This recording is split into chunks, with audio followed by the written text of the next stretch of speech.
luxury bus છે ને એક ભાઈ મને કહેતા મને કે બસ વિશે તમારું શું કેવું ભરવાડ મેં બસ ચીક ખાય મને કે ભરવાડ બસ ચીક કોઈ દી ખાય પણ એને આમ શેલપ મારે એટલે આમ ઉપડે જો આમ હેઠે એર સસ્પેન્શન ના ફુગા હોય બ્રેક મારવા માટે કેપેસિટી બાર બ્રેક મારે એટલે આવી એર છોડે એટલે બ્રેક મારતી એવું લાગે જો આમ શીખ ખાતી એવું લાગે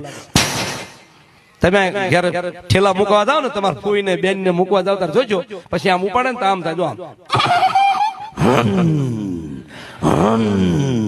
પછી પડી હણતી હોય એમાં ટર્બો ના એન્જિન આવે એટલે એકદમ સ્લો સાયલેન્ટ હોય આમ થાય જો આમ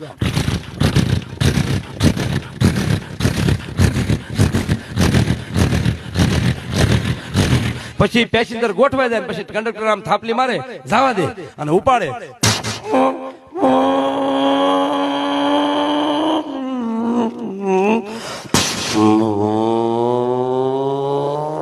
એ પેલો બીજો ત્રીજો અમારે ગામડામાં તો પેસેન્જર લેવા આવે ને તો ગામડામાં રોડ બહુ હાંકડા હોય સિંગલ પેટી રોડ